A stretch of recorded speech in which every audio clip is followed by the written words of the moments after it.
आज तक हम लोगों ने बहुत सारी बातें डिस्कस करी है चीज़ों के ऊपर जो कि नॉर्मल नहीं है, अब नॉर्मल है, जो कि पैरानॉर्मल है, हॉरर है। लेकिन कभी आप लोगों ने सोचा है कि जो लोग इन सब चीज़ों से हमें मुक्ति दिलाते हैं या रिलीफ दिलाते हैं, फॉर एग्ज़ाम्पल अगर मैं पैरानॉर्मल एक्सपर्ट्स की बात करूं या फिर उन लोगों की बात करूं जो कि जेन्युइन है और जेन्युइनली जो है दूसरों की मदद करते हैं, इन सब चीज़ों से निजात दिलाते हैं, मतलब ये भूत प्रेत जादू टोना से जो है निजात दिलाते जो लोग, आप उन्हें पैरानॉर्मल एक्सपर्ट्स कह सकते हो, आप उन्हें बाबा कह सकते हो, अघोरी कह सकते हो, तांत्रिक कह सकते हो, जो लोग अच्छे काम करते हैं, लोगों की मदद करते हैं, जेन्युइनली मदद करते हैं, मैं उनकी बात कर रहा हूँ। अभी देखिए, अगर इस दुनिया में अगर मैं शक्तियों की बात करूँ तो अगर पॉजिटिव शक्तियाँ हैं, अगर भगवान है, आई एम प्रीटी श्योर कि शैतान भी होगा। अगर ऊर्जाएं है, अगर पॉजिटिव ऊर्जाएं है तो नेगेटिव ऊर्जाएं भी है, अगर पॉजिटिव शक्तियां हैं तो नेगेटिव शक्तियां भी है ना। तो जो लोग हमें इन सब चीज़ों से मुक्ति दिलाते हैं, हमें निजात दिलाते हैं, क्या आपने कभी सोचा कि उन लोगों को कैसे इन सब चीज़ों से मतलब वो लोग कैसे इन सब चीज़ों से बचते होंगे, खुद को कैसे प्रोटेक्ट करते होंगे इन सब चीज़ों से। वेल, आज हम लोग इसी बारे में बात करेंगे। Well, this is me AV and you are watching कही अनकही बातें। अगर आपने हमारे चैनल को सब्सक्राइब नहीं किया तो प्लीज़ जल्दी से जल्दी हमारे चैनल को सब्सक्राइब कर दिए, साथ ही साथ जो बेल आइकन है उसको दबा दीजिए ताकि हमारे वीडियो का नोटिफिकेशन सबसे पहले आप लोगों को पहुँचे। तो चलिए शुरू करते हैं। आज जिसके बारे में बात करने वाले हैं ये बेसिकली एक रियल इंसिडेंट है और हमारे इंडिया के एक बहुत ही जाने माने पैरानॉर्मल एक्सपर्ट हैं, उनके रियल लाइफ के ऊपर उनका एक रियल एक्सपीरियंस है, उनकी ज़िंदगी के ऊपर ये बेस्ड है। और आजकल के दिनों में प्यार, मोहब्बत, लव अफेयर, ये सारी चीज़ें बहुत आम सी बात है ना। लेकिन अगर मैं आपसे ये कहूँ कि किसी इंसान को प्यार हो गया है या फिर किसी इंसान का लव अफेयर चल रहा है, वो भी किसी इंसान के साथ नहीं, एक डायन के साथ, तो कैसा लगेगा? जी हाँ, ये सच है। एक इंसान का अफेयर चल रहा है डायन के साथ। तो दोस्तों की ये कहानी है, ये इंसिडेंट है।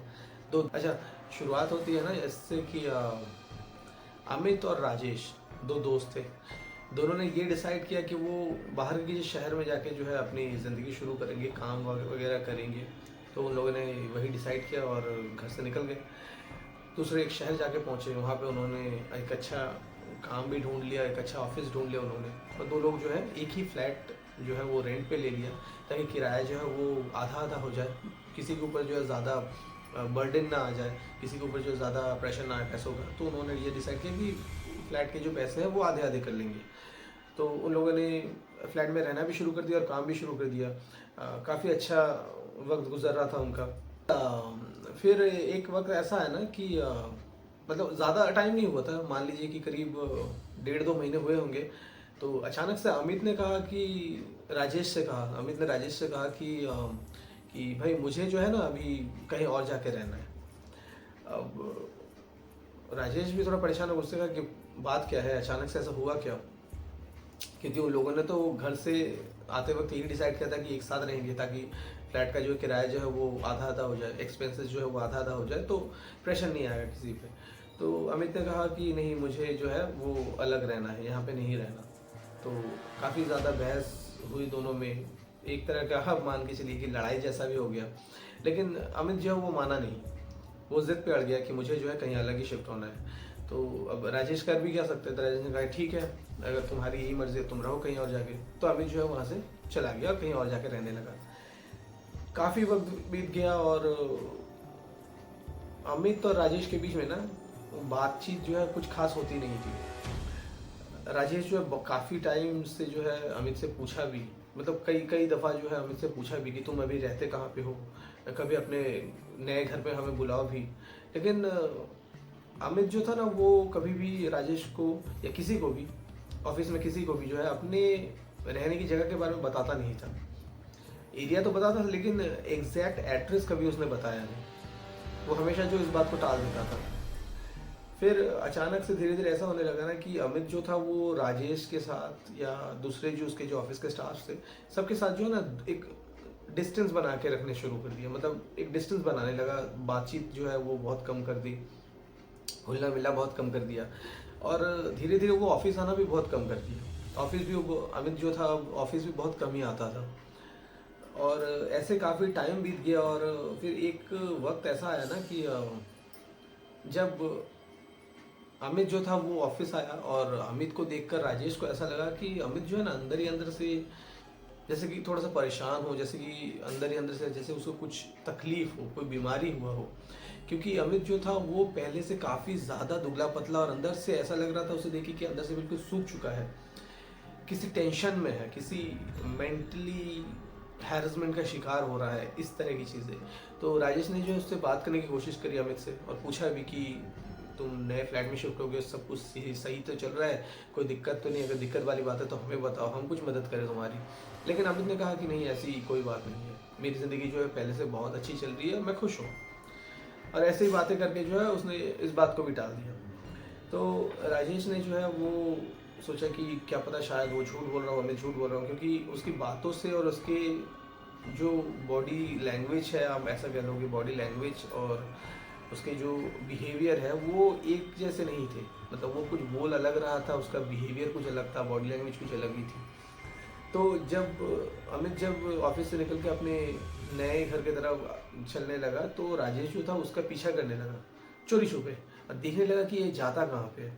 तो वो देखा कि एक कॉलोनी थी, सामने एक कॉलोनी थी, कॉलोनी के अंदर जो है कुछ फ्लैट्स वगैरह थे, उसके अंदर जो है वो अमित चला गया, और राजेश जो था वो भी पीछे पीछे उसके चला गया। तो लिफ्ट के बाहर राजेश जो था वो देख रहा था खड़ा होकर कि अमित जो है कितने फ्लोर पे जाता है। तो उसने देखा कि लिफ्ट में वो नंबर्स वगैरह आते रहते ना कि 6 फ्लोर, कि अमित जो है वो 6 फ्लोर में गया। तो जैसे लिफ्ट वापस आई तब राजेश भी लिफ्ट में चढ़ गया, और लिफ्ट का दरवाज़ा बंद करके जैसे वो 6 फ्लोर का जो बटन है वो प्रेस करने गया, तो उसने देखा कि लिफ्ट के अंदर कोई 6 फ्लोर का बटन है ही नहीं, क्योंकि वो फ्लैट जो है वो 5th फ्लोर तक ही है। तो जाहिर सी बात है अगर 5th फ्लोर तक होगा तो बटन जो है लिफ्ट के वो 5वें फ्लोर ही तक होगा, 6th या 7th फ्लोर का तो कोई ऑप्शन होगा ही नहीं। तो ये देखकर राजेश काफ़ी ज़्यादा हैरान हो गया, क्योंकि उसने जो है बिल्कुल साफ साफ देखा था। लेकिन फिर उसने सोचा कि क्या पता शायद उसने गलत देख लिया हो, उसको जो है थोड़ी सी हैरानी होने लगी। तो खैर जो भी हो, राजेश जो है वो 5th फ्लोर में गया, और जाके अपने दोस्त के बारे में, अमित के बारे में, सभी जितने भी आसपास के जो भी फ्लैट्स वगैरह थे, रूम्स वगैरह थे, उन लोगों से पूछने लगा कि मेरा दोस्त यहाँ पे रहता है ये वो। तो सबने कहा कि नहीं, ऐसे इस नाम का या ऐसे हुलिये का, उसने हुलिया भी बताया कि ऐसा दिखता है, यहाँ पे काम करता है। तो सबने कहा कि नहीं, ऐसा कोई इंसान यहाँ पे रहता नहीं है। अब ये बात सुन के राजेश जो है काफ़ी और ज़्यादा परेशान हो गया, क्योंकि उसने देखा खुद कि कुछ देर पहले उसका दोस्त यहाँ आया, आकर इसी फ्लैट में लिफ्ट से होते हुए ऊपर गया, और आसपास के जो लोग थे वो कह रहे कि नहीं, यहाँ पे ऐसा कोई रहता ही नहीं। तो ये काफ़ी ज़्यादा शॉकिंग था उसके लिए। तो वो वापस आ गया, और वापस आके वो अपने घर में आ गया, राजेश जो अपने घर में आ गया, और ऐसे ही चलता रहा। फिर कुछ दिन बाद जो है उसने देखा कि अमित जो था वो रास्ते में कुछ हाथों में सामान लेके जा रहा था। तो राजेश ने जैसे देखा, उसने सोचा क्यों ना उसको जाके बुला लिया जाए, उससे कुछ बात करी जाए। लेकिन अमित जो था वो काफ़ी तेज़ चल रहा था, और राजेश जो था वो काफ़ी पीछे था। राजेश ने जो है वो अमित को काफ़ी ज़्यादा आवाज़ें लगाई, लेकिन अमित ने जो है पीछे मुड़ के देखा भी नहीं, और अमित जो था उसी फ्लैट के नीचे आया, और फिर लिफ्ट से होते ऊपर चला गया। अब राजेश जो था उसने दोबारा फिर से उसको देखा कि उसी फ्लैट में आते हुए, उसी बिल्डिंग में आते हुए और लिफ्ट से ऊपर जाते हुए। लेकिन इस बार राजेश ने सोचा कि क्या फ़ायदा फिर से वापस जाने का, क्योंकि अमित जो था उसको इग्नोर कर रहा था। राजेश को ये बात समझ में आ रही थी कि अमित जो है उसको इग्नोर कर रहा है, क्या पता उसको पसंद नहीं आ रहा हो राजेश का उस तरह से उसको बुलाना या उससे बातें वगैरह करना, शायद उसको पसंद ना आ रहा हो। इसलिए राजेश ने उसके बिल्डिंग के नीचे ही जो है रुका रहा, और कुछ देर तक वो सोचने लगा कि वो क्या करे आगे। और कुछ ही देर बाद ना उसने ऐसा देखा, मतलब राजेश ने देखा कि छत के ऊपर से ना किसी ने जो है एक मांस का टुकड़ा उसके पैर के सामने फेंका, मतलब राजेश के पैर के सामने उसी बिल्डिंग के छत के ऊपर से किसी ने एक मांस का टुकड़ा फेंका। और वो मांस कुछ और नहीं बल्कि पोर्क मीट था, और कुछ हड्डियाँ भी थी उसमें, मतलब सूअर का गोश्त था उसमें, जिसके अंदर कुछ हड्डियाँ भी थी। तो ये देखकर राजेश जो है काफ़ी ज़्यादा डर गया, तो उसको समझ में नहीं आया कि मतलब हो क्या रहा है। तो जब उसने काफ़ी ध्यान से छत की तरफ देखा तो उसने देखा कि ये उसका दोस्त था अमित, जो कि छत के बिल्कुल किनारे, जो छत के जो किनारे जो होते हैं उस किनारे में आके बैठा हुआ है, पैरों को नीचे, पैर जो उसके नीचे लटक रहे हैं अमित के। अमित जो है छत के बिल्कुल साइड में जो दीवार है उस दीवार के ऊपर बैठा हुआ है और कच्चे मांस को खा रहा है और ऊपर से फेंक भी रहा है नीचे राजेश के पास। ये देखकर राजेश काफ़ी ज़्यादा डर गया और राजेश ने जो अपने दोस्त को बुलाने की कोशिश भी करी, कई बार जो उसने आवाज़ें भी लगाई कि अमित तुम नीचे आ जाओ, तुमसे बात करनी है, लेकिन अमित ने ध्यान नहीं दिया। तो ये देखने के बाद जो है राजेश जो है कुछ देर तक वहीं पे खड़ा रहा, उसके बाद वो अपने घर आ गया। लेकिन राजेश के दिमाग में ये चल रहा था कि मतलब ये सारी चीज़ें हो क्या रही है, अमित जो है इस तरह का क्यों बिहेव कर रहा है, और ये बिहेवियर जो था ये बिल्कुल भी नॉर्मल नहीं था। हालांकि इसी दौरान जो है ना अमित की जो मदर थी, उन्होंने मतलब राजेश के साथ जो है वो फ़ोन पे उनका बातचीत होता रहता था और वो अक्सर कहती थी कि देखो बेटा, अमित जो है वो थोड़ा सा नासमझ है, थोड़ा सा जो है उसमें बचपना है, तो तुम उसका ख्याल रखना, वो अपने परिवार से काफ़ी दूर है, तुम उसके दोस्त हो।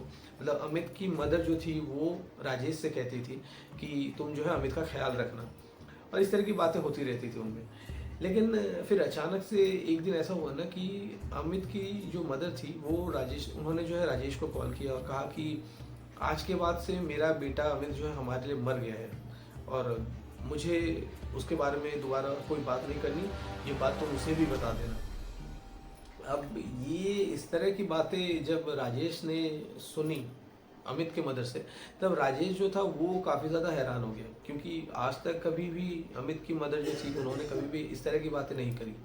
उन्होंने हमेशा ये कहा कि बेटा आप जो है अमित के दोस्त हो, आप जो है हमेशा अमित का ख्याल रखना, अपना ख्याल रखना, उसको थोड़ा सा सपोर्ट करना, इस तरह की बातें करी। लेकिन ये पहली दफ़ा थी जब अमित की मदर ने ऐसा कहा कि अमित जो हमारे लिए मर चुका है और हमें अमित से कोई दोबारा बात नहीं करनी। तो राजेश को काफ़ी ज़्यादा शॉकिंग लगा, लेकिन कुछ देर के बाद राजेश जो था उन्होंने उनकी बात मान ली और वो उसने फ़ोन रख दिया। फिर राजेश ने ये पता करने की कोशिश करी कि मतलब ये सारी चीज़ें हो क्या रही है। इसमें एक दिन जो है अमित जो था वो आया हुआ था ऑफिस में, जो है अमित जो था वो एक दिन आया हुआ था। तो राजेश ने कहा कि देखो अमित, ऐसे तुम्हारी मदर के साथ मेरी बातें हो रही थी और उन्होंने ऐसा ऐसा कहा कि तुम उनके लिए मर चुके हो और तुम उनसे कभी कांटेक्ट मत करना दोबारा। तो ये सुनने के बाद अमित जो था ना उसने काफ़ी कैजुअली बिहेव किया, जैसे कि कुछ हुआ ही ना हो, और उसने भी ये कह दिया कि हाँ, अगर मेरे घर वाले अगर ऐसा सोचते हैं मेरे बारे में कि मैं मर गया हूँ तो ठीक है, वो भी मेरे लिए मर गए हैं, मुझे भी उनसे कोई कांटेक्ट नहीं करना, मुझे भी उनसे कोई बातें नहीं करनी। और ये सारी बातें सुनने के बाद राजेश मतलब और भी ज़्यादा परेशान हो गया कि वो सोचने लगा कि मतलब ये हो क्या रहा है। फिर उसने सोचा होगा कोई पर्सनल इशू वगैरह होगा, क्योंकि घर वालों के साथ जो है अक्सर इस तरह की चीज़ें हो जाती हैं, मन मुटाव छोटे मोटे। तो ये बहुत ही कैजुअली हो सकता है। तो राजेश ने जो है ज़्यादा इन सब चीज़ों के बारे में सोचा नहीं, लेकिन वो अपने दोस्त अमित के लिए काफ़ी ज़्यादा परेशान था और जेन्युइनली परेशान भी था वो। तो उसने सोचा कि क्यों ना अमित के बारे में पता किया जाए। तो उसने क्या किया ना कि जिस फ्लैट में अमित जो रहता था उसी फ्लैट के नीचे जो है ना वो राजेश जो है पहुंच गया और आसपास के लोगों से जो है पूछने लगा कि यहाँ पे एक लड़का रहता है अमित नाम का। तो सभी लोगों ने कहा कि नहीं, ऐसा तो यहाँ पे कोई नहीं रहता, ऐसा तो किसी भी इंसान को हमने रहते हुए कभी देखा भी नहीं है। तो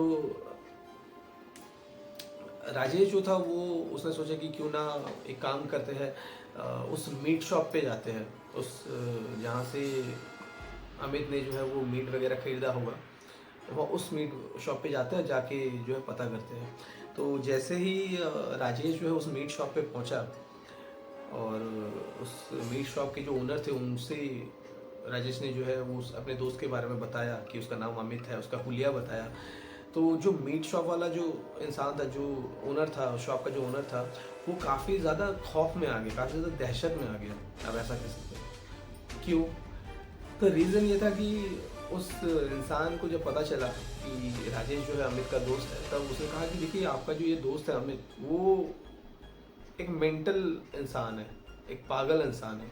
क्योंकि रात के करीब 1:30 बजे या 2 बजे, जाहिर सी बात है मीट शॉप जो है वो शाम तक या रात तक ही खुला रहता है, मतलब 8-9 बजे तक रात के शाम के शायद खुले होंगे। रात भर तो कोई मीट शॉप खुला हुआ होता नहीं है। तो अमित जो है ना वो आधी रात को आ जाता था उस मीट शॉप पे, और आके उस मीट शॉप के जो ओनर है उनसे कहता रहता था कि मुझे आधी रात को जो है वो पोर्क मीट चाहिए, सुअर का गोश्त चाहिए, आधी रात को, रात के 1:30 बजे 2 बजे। और ये काफ़ी ज़्यादा अजीब था, मतलब आधी रात को कौन गोश्त लेगा और लेके करेगा भी क्या। चलिए मानते हैं अगर उसको किसी को अगर खाना भी होगा तो आधी रात को दुकान खुलवा के गोश्त लेना ये काफ़ी ज़्यादा वियर्ड था। और गोश्त भी वो अगर लेता था ना, अमित अगर गोश्त लेता भी था ना, मीट अगर लेता भी था ना, तो वो 1-2 किलो नहीं बल्कि 10 किलो 15 किलो मीट। अब एक इंसान 10-15 किलो मीट थोड़ी ना खा सकता है। हाँ चलिए मैं मान लेता हूँ कि वो शायद स्टोर करके रखेगा फिर धीरे धीरे खाएगा, लेकिन फिर भी एक इंसान के खाने के लिए 10 या 15 किलो मीट वो बहुत ज़्यादा है। यूजुअली ऐसा कोई लेता नहीं है। तो ये काफ़ी ज़्यादा शॉकिंग था। और उसके बाद जब जो मीट शॉप के जो ओनर थे उन्होंने बताया कि देखिए, एक तो रात के 1:30-2 बजे आकर हमें परेशान करता है कि मीट दे दीजिए, और अगर हम मना करते हैं ना तो आपका जो दोस्त है ना वो जो चॉपर्स वगैरह होते हैं जिससे मीट को काटा जाता है वो चॉपर लेके अपने गले में लगा लेता है। कभी कहता है कि मैं अपना हाथ काट लूँगा, कभी कहता है मैं खुद को मार लूँगा, मुझे जो है मीट देना ही पड़ेगा आपको। तो इस तरह की जो है चीज़ें करता है। और जब मीट शॉप के जो ओनर है जब वो मीट को काटते हैं उस दौरान जो है अमित जो है ना अपने हाथों से तरह तरह की मुद्राएं बनाते हैं और इस तरह के बिहेव करता है जैसे कि वो मीट जो है ना उसके लिए एक प्रसाद है, उसको वो पूजा करने वाला है, उसके बाद उसको जो है वो प्रसाद के तौर पे लेने वाला है। अपने हाथों से अलग अलग मुद्राएं बनाता है और इस तरह की मुद्राएं जो है वो जो लोग तंत्र मंत्र करते हैं, जो लोग तंत्र साधक होते हैं ना, इस तरह के मुद्रा वही लोग करते हैं। तो ये काफ़ी ज़्यादा अजीब था। ये सारी चीज़ें जब राजेश को पता चला तो उसने सोचा कि नहीं, ये अब जो है ना काफ़ी ज़्यादा जो है मतलब चीज़ें जो है अब हद के बाहर जा रही है। तो ये सारी चीज़ें जो है वो उनको रोकना बहुत इम्पोर्टेंट है। तो राजेश जो है वो वेट करने लगा कि कब अमित से उसकी मुलाकात होगी, तो वो अमित से पूछेगा। तो फिर अचानक से एक दिन अमित से मुलाकात भी उसकी हुई और इंसिडेंट कुछ इस तरह का हुआ कि अमित जो था वो अपने ऑफिस आया हुआ था और काफ़ी वक्त बाद वो ऑफिस आया था। तो जो दोस्त थे उसके और भी जो बाकी दोस्त थे उन लोग सब ने कहा कि चलो बाहर जाके कुछ खा के आते हैं। तो अमित जो था उसने कहा ठीक है चलो चलते हैं। तो अमित जो था वो बाहर आ गया अपने दोस्तों के साथ, राजेश भी था उसमें।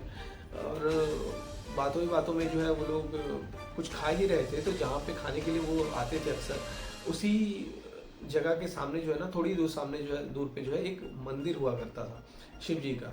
तो सब दोस्तों ने कहा कि खाना तो हो गया, चलो एक काम करते हैं मंदिर से भी घूम के आते हैं।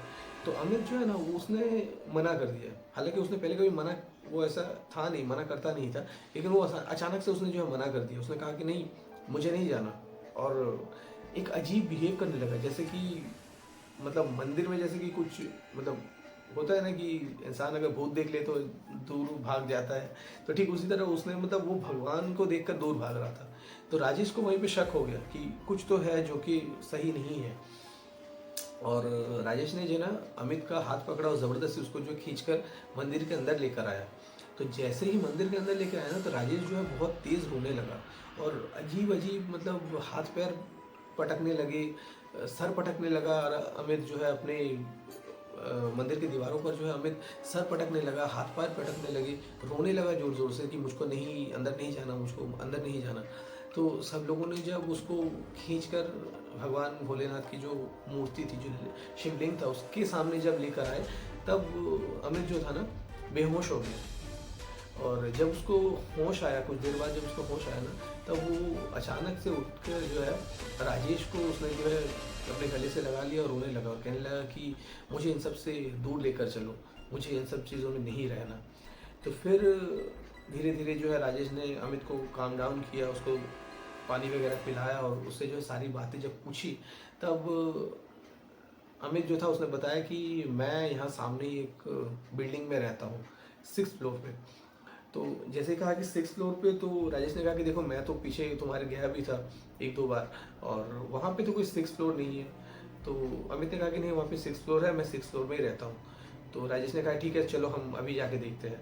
तो अमित जो है अपने फ्लैट पे लेके आया जहाँ पे अमित रहता था और लिफ्ट से होते हुए जब वो लोग पहुँचे तो वो 6th फ्लोर नहीं था, वो बेसिकली 5th फ्लोर ही था। ठीक है। अब 5th फ्लोर के ऊपर एक रूफटॉप बना हुआ था। उस रूफटॉप के ऊपर जो जब वो दोनों पहुंचे, अमित और राजेश, तब उन्होंने देखा कि एक अंडर कंस्ट्रक्शन एक रूम है, मतलब कंस्ट्रक्शन का काम चल रहा था और एक रूम था, लेकिन रूम जो था वो बना हुआ नहीं था, मतलब पूरी तरीके से रूम वो बना नहीं था, आधा बना हुआ रूम था जिसके सर के ऊपर छत भी नहीं थी, सिर्फ दो तरफ की दीवारें बनी हुई थी, एक तरफ का जो सामने का फ्रंट था वो काफ़ी ओपन था और इस तरह की जो है, और सारे चारों तरफ जो है वो कंस्ट्रक्शन का जो सामान वगैरह वो बिखरा हुआ पड़ा था और कोई इंसान के रहने लायक नहीं था। आप इतना समझ लीजिए कि किसी भी इंसान के रहने के लायक नहीं था वो जगह। तो जब राजेश ने देखा, राजेश ने कहा कि तुम यहाँ रहते हो? तो अमित ने कहा कि हाँ मैं यहाँ पे रहता हूँ एक लड़की के साथ। तो राजेश ने पूछा कि लड़की के साथ, कौन सी लड़की? तो उसने कहा कि हाँ मुझे ऑनलाइन में एक दोस्त मिली थी, मेरी दोस्त बनी थी, जब हम लोग नए नए यहाँ पे आए थे, इस शहर में आए थे, तभी जो है एक ऑनलाइन मुझे एक दोस्त मिली थी एंड मैंने जो है उससे दोस्ती कर ली एंड वो वाला जो पुराना फ्लैट जहाँ पे अमित और राजेश रहते थे, उस फ्लैट को छोड़ के जो है मैं यहाँ पे आ गया और उस लड़की के साथ लिविंग में रहने लगा। अब किसी भी इंसान के साथ आप मिलते हो और अचानक से लिविंग में चले जाना, ये यूजुअली ऐसा होता नहीं है। मतलब किसी भी इंसान के साथ लिविंग में जाने के लिए भी आपको उस इंसान को जानना समझना, उसके लिए थोड़ा वक्त लगता है। अब अचानक से नींद से जागे और किसी के साथ भी लिविंग में चले, ये काफ़ी वियर्ड था। तो जब राजेश ने पूछा अमित से, तो अमित ने कहा कि मुझे भी नहीं पता कि मैं क्यों उसके साथ लिविंग में रहने लगा, क्या था मुझे खुद भी नहीं पता, लेकिन हाँ मैं रहता था। और अमित ने जो है ना, जो जिस तरह का डिस्क्रिप्शन दिया उस रूम के बारे में कि यहाँ से दरवाज़ा है, यहाँ पे जो है वो सामान वगैरह रखते थे, यहाँ पे जो है बेड था, ये सारी चीज़ें सुनने के बाद ना राजेश को काफ़ी अजीब लगा, क्योंकि वहाँ रूम था ही नहीं कोई। एक दो तरफ जो है दीवारें बनी हुई थी, सर पे छत भी नहीं था, मतलब जो जिस रूम की बात अमित कर रहा था उसके सर के ऊपर छत भी नहीं था। तो अंडर कंस्ट्रक्शन एक जगह था जहाँ पे कंस्ट्रक्शन का काम वगैरह चल रहा था। तो उसने कहा कि अमित ने कहा कि मेरे साथ जो है ना बहुत ही अजीब अजीब चीज़ें भी होती थी यहाँ पे। तो राजेश ने पूछा कि कौन सी अजीब चीज़ें तुम्हारे साथ यहाँ पे होती थी? तो उसने कहा कि देखो मैं रात को जो है उस लड़की के साथ रहता तो था और मुझे काफ़ी अजीब लगता था, मतलब मैं यहाँ से बाहर नहीं निकल पाता था। बहुत कम ऐसा होता था कि मैं यहाँ से बाहर निकलूँ, काम पे जाऊँ। और अमित जो था ना वो काम पे हर रोज़ आता भी नहीं था, काम पे जो है वो काफ़ी टाइम के बाद आता रहता था। एंड अमित ने कहा भी कि मुझे यहाँ से निकलना पसंद नहीं था, अच्छा नहीं लगता था। और फिर उसने बताया कि उस लड़की के साथ जिसके साथ वो लिव में रहता था ना, उस लड़की के साथ वो फिजिकल होता था, इंटीमेट होता था। और ये जो फिजिकल होना, ये इंटीमेट होना जो है ना, वो काफ़ी वियर्ड था। और वियर्ड इसीलिए था क्योंकि देखिए नॉर्मली क्या होता है कि आम इंसान जब किसी के साथ फिजिकली होता है या इंटीमेट होता है तो वो दिन में 1 या 2 बार शायद से होता है, या शायद 3 बार, आप मान के चलिए कि होता है। लेकिन अमित ने कहा कि वो उस लड़की के साथ पूरे दिन में करीब 6 से 7 बार इंटीमेट होता था और ये हर रोज़ का काम था उसका। ये काफ़ी ज़्यादा शॉकिंग था और काफ़ी ज़्यादा वियर्ड भी था। मतलब कोई भी आम इंसान एक ही दिन में 6 से 7 बार अगर इंटीमेट हो रहा है किसी के साथ, तो वो उसके हेल्थ के लिए काफ़ी ज़्यादा बुरा माना जाता है, क्योंकि ये नॉर्मल नहीं है, ये काफ़ी ज़्यादा अबनॉर्मल है। तो खैर जो भी हो, फिर उसने कहा कि पहले तो वो उस लड़की के साथ, अमित ने कहा कि पहले तो वो उस लड़की के साथ रहता था, फिर अचानक से उस लड़की की जो मदर थी, वो भी रहने के लिए उस फ्लैट में आ गई, उस रूम में आ गई और वो तीनों एक साथ रहते थे। और वो जो लड़की थी ना, वो अपने मदर के सामने ही अमित के साथ इंटीमेट होती थी, जो कि काफ़ी ज़्यादा वियर्ड थी, है ना। मतलब ऐसा कौन करता है यार, मतलब बहुत ही वियर्ड थी। वो लड़की अपने मदर के सामने अमित के साथ इंटीमेट होती थी, फिजिकल होती थी। और उस लड़की की जो मदर थी ना, वो बहुत ही अजीब तरीके से घूरती रहती थी अमित को और उस लड़की को जब वो लोग इंटीमेट होते थे, जैसे कि वो इंटीमेट नहीं हो रहे, किसी तरह कोई प्रोसीजर कर रही हो, किसी तरह का कोई ऐसा कह लो कि कोई जैसे कि कोई साधना कर रही हो, तंत्र का कोई साधना वगैरह ऐसा कर रही हो। फिर उसके बाद अमित ने कहा कि उस लड़की की मदद तो रहती थी, फिर अचानक से उस लड़की का जो भाई है वो भी रहने के लिए आ गया वहाँ पे उस रूम में। और फिर उस लड़की का भाई, फिर उस लड़की का भाई, वो लड़की, अमित, उसकी मदर और उस लड़की का भाई, ये चारों लोग जो है उसी रूम में रहते थे। और अमित कहता था कि वो लड़की जब अमित के साथ फिजिकल होती थी, इंटीमेट होती थी, तब उस लड़की का जो भाई है वो दरवाजे के बाहर खड़ा रहता था और बहुत ही अजीब तरीके से जो है उन दोनों को घूरता रहता था और कुछ मंत्र वगैरह पढ़ता रहता था और साथ ही साथ हाथों से जो है कुछ मुद्राएं वगैरह बनाते रहते थे, जैसे कि कोई तंत्र मंत्र का कोई प्रोसीजर वो लोग कर रहे हो। और ये काफ़ी ज़्यादा वियर्ड था, मतलब कोई भी नॉर्मल इंसान अगर इंटीमेट होगा भी तो जाहिर सी बात वो अपने फैमिली के सामने या किसी और के सामने तो नहीं होगा, है ना। लेकिन ये लड़की जो थी ना वो अपने मदर के सामने, अपने भाई के सामने अमित के साथ जो है वो फिजिकल होती थी, इंटीमेट होती थी। और ये सभी चीज़ें जो होती थी ना वो मतलब नॉर्मल नहीं था, वो जैसे कि कोई साधना कर रही हो, जैसे कि कोई प्रोसीजर कर रही हो। सारी चीज़ें जो है ना इनका हद पार तो तब हो गया जब अमित ने कहा कि एक दिन अचानक से रात को अमित जो है वो सो रहा था और ये जो लड़की थी इसकी मदर जो है ना एक चाकू लेकर आ गई अमित के पास और आके अमित के जो प्राइवेट पार्ट है उसके ऊपर उन्होंने, उस लड़की की जो मदर थी उन्होंने उस चाकू को रख दिया। और उसके बाद जो है सिंदूर से जो है ना वो मतलब सिंदूर से जो वो छींटने लगी अमित के ऊपर और अमित के प्राइवेट पार्ट के ऊपर जो है वो सिंदूर छींटने लगी और कुछ मंत्र वगैरह बोलने लगी। तो ये सारी चीज़ें को देखकर जो है अमित जो काफ़ी ज़्यादा घबरा गया था, काफ़ी ज़्यादा डर गया था।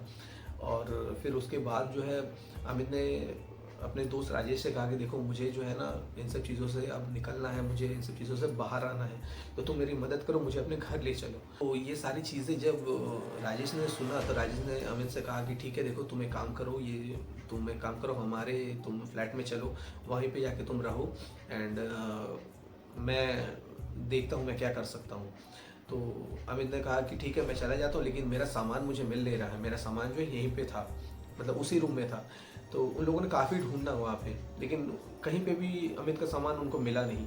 तो राजेश ने कहा कि ठीक है कोई बात नहीं, मैं बाद में आके लेकर जाऊँगा, तुम अभी चलो, बाद में आके देखते हैं तुम्हारा सामान के बारे में। तो वो लोग जो वहाँ से चले गए और ये दिन का वक्त था।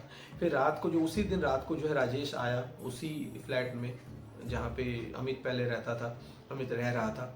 तो और करीब रात के जो है करीब 9-10 बज रहे होंगे तब राजेश जो है वो आया। और जैसे ही राजेश उस जगह पे आया ना तो उसने देखा कि वहाँ पे एक प्रॉपर रूम बना हुआ है, ठीक उसी तरह से रूम बना हुआ है जिस तरह से अमित ने बताया था। वहीं पे दरवाजे थे, सामने पलंग लगा हुआ था और घर में जो है वो सामान वगैरह थे और अमित का सामान भी वहीं पे रखा हुआ था। हालांकि जब वो लोग सुबह का होते तब वहाँ पे कुछ था नहीं, यहाँ तक कि वो रूम जो था उसके ऊपर छत भी नहीं था। लेकिन रात को जब राजेश आया तब राजेश ने देखा कि वो एक प्रॉपर रूम बना हुआ है। तो राजेश जो था वो देखकर ये सारी चीज़ें ना काफ़ी हैरान परेशान हो गया कि उसको समझ में नहीं आ रहा था कि मतलब ये हो क्या रहा है। तो उसने कहा कि खैर जो भी हो, उसने जो है अमित का सामान लिया और वो वापस आने लगा। तो अचानक से पीछे से ना उसको किसी की आवाज़ आई, एक औरत की आवाज़ आई। तो जैसे ही वो पीछे मुड़ा ना तो उस औरत ने कहा कि वो चला गया तो जाने दो, तुम आ जाओ। और जब राजेश ने देखा पीछे मुड़ के उस औरत को तो उसने देखा कि एक औरत जो कि एक लड़की, बेसिकली एक लड़की जो कि अपने पूरे बाल को खुले रखे वो उसके सामने खड़ी है, बिना कपड़ों के वो लड़की, बिल्कुल खुले बाल और अपने सर से लेकर पाँव तक जो सिंदूर में नहाई हुई है। तो ये सारी चीज़ें जब राजेश ने देखा तो राजेश जो है वहीं पे बेहोश हो गया। और जब उसकी आंख खुली सुबह को तब उसने देखा कि अमित जो था उसके सामने बैठा हुआ था और अमित ने जो है उसको, राजेश को उठाया और उठा के जो है उसी के फ्लैट में जो है लेकर आया। फिर उसके बाद जो वो लोग अपने अपने घर आ गए और अपने अपने घर आने के बाद ना अमित जो था वो तो नॉर्मल था, उसके साथ तो ऐसा कुछ था नहीं। लेकिन राजेश जो था वो काफ़ी ज़्यादा बीमार होने लगा। उसकी मतलब बीमारी जो थी ना वो वैसे तो कुछ खास बीमार नहीं था वो, लेकिन उसको उल्टियाँ बहुत होती थी राजेश को। और उल्टियाँ जब शुरुआती दिन में जो उल्टियाँ होती थी ना तब उसके हरे रंग की जो उल्टियाँ होती थी। और कई बार ऐसा हुआ कि राजेश के मुंह से जो है उल्टी जब हुई, राजेश को जब वॉमिट हुआ राजेश को, तब उसके मुंह के अंदर से ना बालों का गुच्छा निकला। और मोस्टली कहा जाता है कि अगर बालों का गुच्छा आपके मुंह से निकलता है और ग्रीन वॉमिटिंग होती है, हरे वॉमिटिंग होती है, तो ये ये तय है कि आपके ऊपर किसी ने जो है वो तंत्र मंत्र किया है, किसी ने होते हैं उस ब्लैक मैजिक के, कि अगर आपके ऊपर अगर कोई ब्लैक मैजिक करता है तो इस तरह की चीज़ें जो है साइन जो है दिखाई देता है। तो खैर जो भी हो, राजेश जो था वो करीब 30 दिनों तक जो है वो बीमार पड़ा हुआ था, वॉमिटिंग वगैरह होती थी, डॉक्टर्स भी देख रहे थे उसको, लेकिन डॉक्टर भी कुछ कर नहीं पाए खास। डॉक्टर ने कहा कि ये नॉर्मल सी मतलब चीज़ें हैं, और दवाई वगैरह उन्होंने दिया था डॉक्टर ने उनको, राजेश को। तो और नॉर्मल जो बीमार वॉमिटिंग जो थी ना वो भी नॉर्मली होते थे, जैसे नॉर्मल वॉमिटिंग होती है वैसे होती है। लेकिन ये तो 30 दिनों तक हुआ। फिर 35 दिनों, जब 35वां दिन हुआ, मतलब 30 दिनों तक जो ऐसे ही चलता रहा, जब 35वां दिन हुआ ना, तब राजेश को ऐसा लगा ना कि उसका जो हाथ पैर है, जो बॉडी है वो चल नहीं रहा है, वो बिल्कुल ही बिस्तर पे गिर गया। मतलब बिस्तर से हिलने तक का उसके अंदर जो है वो ताकत नहीं थी। बाथरूम टॉयलेट वगैरह वो बिस्तर पे ही कर दिया करता था, राजेश की मैं बात कर रहा हूँ। इस तरीके का जो है ना, वो कहते हैं ना कि जब बॉडी जब साथ छोड़ते तो उस तरीके का मतलब जिंदा लाश बन चुका था राजेश। हालांकि एक वक्त आया जब राजेश ने अपने माँ से कहा, कि अपने घर वालों से कहा कि वो आ गई है मुझे लेने के लिए, मैं बहुत जल्दी मरने वाला हूँ। तो ये सारी चीज़ें देख के उसके घर वाले भी काफ़ी ज़्यादा डर गए, और एक बाबा थे उनको बुलाया, जो कि आध्यात्म गुरु आप कह सकते हो, आध्यात्म जो थे, आध्यात्मिक गुरु आप कह सकते हो, इन सब चीज़ों को लेके काफ़ी ज़्यादा नॉलेज थी उनकी। तो उन्होंने सबसे पहले किया कि राजेश के हाथों में जो ना एक रुद्राक्ष दिया, और जैसे ही रुद्राक्ष को हाथों में पकड़ा राजेश ने, तो उसको दोबारा फिर से वॉमिटिंग हो गई। एंड वॉमिटिंग होने के बाद जो है राजेश को जो है वो जो गुरु जी थे उन्होंने क्या किया कि मंदिर लेकर आ गए, और मंदिर में जैसे ही राजेश को लेकर आया गया ना, तो राजेश बहुत ज़ोर ज़ोर से चिल्लाने लगा और वहाँ से भागने की कोशिश करने लगा। लेकिन किसी वो जो गुरु जी थे उन्होंने राजेश की बात नहीं मानी, और राजेश चिल्ला रहा था बार बार, मुझे सिंदूर दे दो, मुझे सिंदूर दे दो, मुझे यहाँ नहीं रहना, मुझे सिंदूर दे दो। लेकिन वो जो गुरु जी थे उन्होंने राजेश की बात नहीं मानी, एंड राजेश को जो है वो ज़बरदस्ती जो अंदर लेकर आ गए मंदिर के अंदर। एंड ये कानपुर में एक मंदिर है, उसी मंदिर में जो है वो लेकर गए थे। और फिर राजेश जो था वो वहीं पे बेहोश हो गया। राजेश की जब आंख खुली तब राजेश ने सामने देखा कि एक साधु बाबा जो है उनके सामने बैठे हुए हैं, एक गुरु या एक बाबा आप कह सकते हो, जो कि बैठे हुए उनके सर के सामने। और राजेश ने पूछा कि क्या मैं ज़िंदा हूँ? तो उन्होंने कहा कि हाँ बिल्कुल तुम ज़िंदा हो, और तुम अब जो है खतरे से बाहर हो, क्योंकि तुम्हारे ऊपर जो है वो कालिया मसान तंत्र साधना का जो है वो प्रयोग किया गया था। कालिया मसान तंत्र साधना। ये कालिया मसान तंत्र साधना क्या है? देखिए, कालिया मसान तंत्र साधना जो है ना, वो तंत्र साधना की दुनिया में एक बहुत बड़ी आप ऐसा कह सकते हो कि एक बहुत बड़ा तंत्र साधना होता है।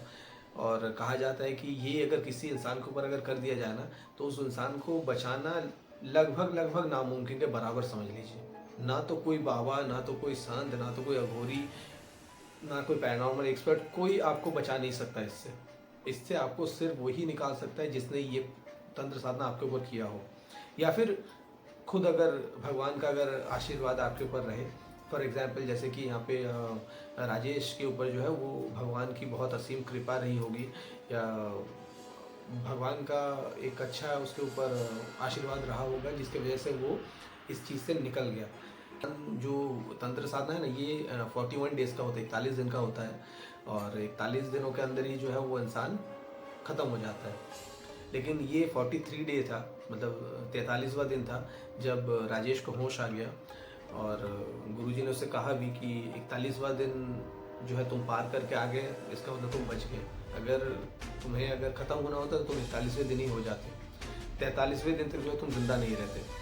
तो खैर जो भी हो, फिर वो जो गुरुजी थे उन्होंने बताया कि देखो, ये जो कुछ भी इन्होंने ये किया था ना, वो बेसिकली एक डायन का एक परिवार था, मतलब एक पूरी डायन की एक फैमिली थी जो भी ये करती थी ये सारी चीज़ें। तो वो लड़की, उसका भाई, उसकी मदर, तीनों ही जो थी वो डायन थी। और ये लोग बेसिकली करते इसलिए है ना ये सारी चीज़ें, ताकि दूसरे जो लोग हैं, जो इंसान है, उनका जो है उम्र ये चुरा सके, और खुद जो है वो उम्र जो है लेकर जो है सालों तक जो है ये जिंदा रहती है। इनका जो कॉमन टारगेट है वो यही होता है कि लोगों से जो उनका उम्र चुरा लेना। और ये लोग जो है ना वो मतलब कहीं पे भी एक जगह पे नहीं रहते, मतलब यहाँ पे इनका काम हो गया, दूसरे शहर चले गए, फिर तीसरे चौथे, ऐसे ऐसे कई मतलब कहीं पे भी ये लोग घूमते रहते हैं, कहीं पे भी चले जाते हैं ये लोग। और क्योंकि मजदूर बन के ये लोग घूमते रहते हैं, गरीब बन के घूमते रहते हैं, तो कोई भी इनको जो है मजदूर समझ के जो है काम पे रख लेता है, गरीब समझ के जो इनको काम दे देता है। लेकिन बेसिकली इन सब चीज़ों के आड़ में जो है ये लोग इस तरह की चीज़ें करते हैं, इस तरह के तंत्र मंत्र वगैरह करते हैं। और ये जो है ना आपको हेल्यूसिनेट कर देते हैं कि आप जो है एक घर में रह रहे हो, कहीं इनके साथ रह रहे हो, इनके एक घर में रह रहे हो, आप रोज़ जो एक नॉर्मल ज़िंदगी गुजार रहे हो। ये हेल्यूसिनेट करते हैं अपने तंत्र मंत्र से, जो ये दूसरों को हेल्यूसिनेशन में डाल देते हैं। और दिमाग के ऊपर में जो है ना एक ऐसे वश में कर लेते हैं ना, इनको वशीकरण वगैरह इन लोगों को आता है, अपने तंत्र मंत्र से ये लोग वश में कर लेते हैं और ये अपने हिसाब से जो आपको चलाते हैं। और यही सारी रीज़न जो है रहा होगा कि जो सब कुछ जो है राजेश के साथ एंड अमित के साथ जो कुछ भी हो रहा था, खैर जो भी है यही था।